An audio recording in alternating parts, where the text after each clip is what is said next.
नमस्कार, आप देख रहे हैं संस्कृति टीवी। जन्माष्टमी का त्योहार श्री कृष्ण के जन्मोत्सव के रूप में मनाया जाता है। मथुरा नगरी में असुरराज कंस के कारागृह में देवकी की 8वीं संतान के रूप में भगवान श्री कृष्ण भाद्रपद कृष्ण पक्ष की अष्टमी को पैदा हुए। उनके जन्म के समय अर्धरात्रि थी, चंद्रमा उदय हो रहा था और उस समय रोहिणी नक्षत्र भी था। इसीलिए इस दिन को प्रतिवर्ष कृष्ण जन्मोत्सव के रूप में मनाया जाता है।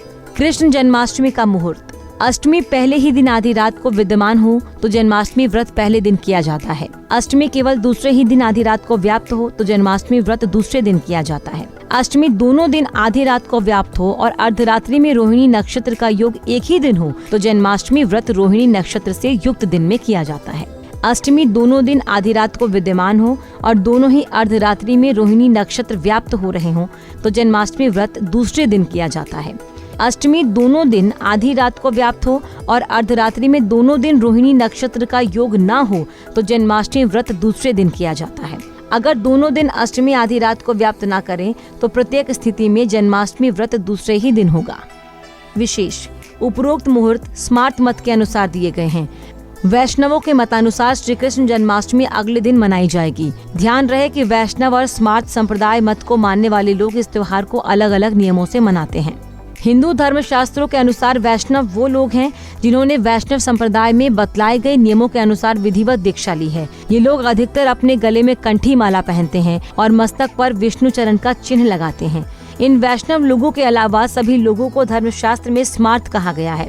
दूसरे शब्दों में हम कह सकते हैं कि वो सभी लोग जिन्होंने विधि पूर्वक वैष्णव संप्रदाय से दीक्षा नहीं ली स्मार्त कहलाते हैं। जन्माष्टमी व्रत व पूजन विधि। इस व्रत में अष्टमी के उपवास से पूजन और नवमी की पारणा से व्रत की पूर्ति होती है। इस व्रत को करने वाले को चाहिए कि व्रत से एक दिन पूर्व हल्का तथा सात्विक भोजन करें, रात्रि को स्त्री संग से वंचित रहें और सभी ओर से मन और इंद्रियों को काबू में रखें। उपवास वाले दिन प्रातः स्नान आदि से निवृत्त होकर सभी देवताओं को नमस्कार करके पूर्व या उत्तर को मुख करके बैठें। हाथ में जल, फल और पुष्प लेकर संकल्प करके मध्याह्न के समय काले तिलों के जल से स्नान कर देवकी जी के लिए प्रसूति गृह बनाएं। अब इस सूतिका गृह में सुंदर बिछौना बिछाकर उस पर शुभ कलश स्थापित करें। साथ ही भगवान श्री कृष्ण जी को स्तनपान कराती माता देवकी जी की मूर्ति या सुंदर चित्र की स्थापना करें। पूजन में देवकी, वासुदेव, बलदेव, नंद, यशोदा और लक्ष्मी जी सबका नाम क्रमशः लेते हुए विधिवत पूजन करें। यह व्रत रात्रि 12 बजे के बाद ही खोला जाता है। इस व्रत में अनाज का उपयोग नहीं किया जाता। फलहार के रूप में कुट्टू के आटे की पकौड़ी, मावे की बर्फी और सिंघाड़े के आटे का हलवा बनाया जाता है। जन्माष्टमी कथा। द्वापर युग के अंत में मथुरा में उग्रसेन राजा राज्य करते थे। उग्रसेन के पुत्र का नाम कंस था।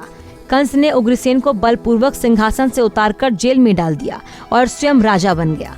कंस की बहन देवकी का विवाह यादव कुल में वासुदेव के साथ निश्चित हो गया। जबकि कंस देवकी को विदा करने के लिए रथ के साथ जा रहा था तो आकाशवाणी हुई, हे कंस, जिस देवकी को तू बड़े प्रेम से विदा कर रहा है उसका 8वां पुत्र तेरा संहार करेगा। आकाशवाणी की बात सुनकर कंस क्रोध से भरकर देवकी को मारने के लिए तैयार हो गया। उसने सोचा ना देवकी होगी ना उसका कोई पुत्र होगा। वासुदेव जी ने कंस को समझाया कि तुम्हें देवकी से तो कोई भय नहीं, देवकी की 8वीं संतान से भय है, इसीलिए मैं इसकी 8वीं संतान को तुम्हें सौंप दूंगा। कंस ने वासुदेव जी की बात स्वीकार कर ली और वासुदेव देवकी को कारागार में बंद कर दिया। तत्काल नारद जी वहां आ पहुंचे और कंस से बोले, ये कैसे पता चलेगा कि 8वां गर्भ कौन सा होगा? गिनती प्रथम से शुरू होगी या अंतिम गर्भ से? कंस ने नारद जी के परामर्श पर देवकी के गर्भ से उत्पन्न होने वाले समस्त बालकों को एक एक करके निर्दयता पूर्वक मार डाला। भाद्रपद के कृष्ण पक्ष की अष्टमी को रोहिणी नक्षत्र में श्री कृष्ण का जन्म हुआ। उनके जन्म लेते ही जेल की कोठरी में प्रकाश फैल गया। वासुदेव देवकी के सामने शंख, चक्र, गदा एवं पद्मधारी चतुर्भुज भगवान ने अपना रूप प्रकट कर कहा, अब मैं बालक का रूप धारण करता हूँ। तुम मुझे तत्काल गोकुल में नंद के यहाँ पहुँचा दो और उनकी अभी अभी जन्मी कन्या को लेकर कंस को सौंप दो। वासुदेव जी ने वैसा ही किया और उस कन्या को लेकर कंस को सौंप दिया। कंस ने जब उस कन्या को मारना चाहा तो वो कंस के हाथ से छूटकर आकाश में उड़ गई और देवी का रूप धारण कर बोली कि मुझे मारने से क्या लाभ, तेरा शत्रु तो गोकुल पहुंच चुका है। ये दृश्य देखकर कंस हतप्रभ और व्याकुल हो गया। कंस ने श्री कृष्ण को मारने के लिए अनेक दैत्य भेजे। श्री कृष्ण जी ने अपनी अलौकिक माया से सारे दैत्यों को मार डाला। बड़े होने पर कंस को मारकर उग्रसेन को राजगद्दी पर बैठाया। जन्माष्टमी का महत्व। इस दिन देश के समस्त मंदिरों का श्रृंगार किया जाता है। श्री कृष्णावतार के उपलक्ष्य में झांकियां सजाई जाती हैं। भगवान श्री कृष्ण का श्रृंगार करके झूला सजा के उन्हें झूला झुलाया जाता है। स्त्री पुरुष रात के 12 बजे तक व्रत रखते हैं। रात को 12 बजे शंख तथा घंटों के आवाज से श्री कृष्ण के जन्म की खबर चारों दिशाओं में गूंज उठती है। भगवान श्री कृष्ण जी की आरती उतारी जाती है और प्रसाद वितरित किया जाता है। दोस्तों, उम्मीद है आपको हमारी ये जानकारी पसंद आई होगी। ऐसे ही धर्म और आस्था से जुड़ी जानकारी के लिए देखते रहिए संस्कृति टीवी। धन्यवाद।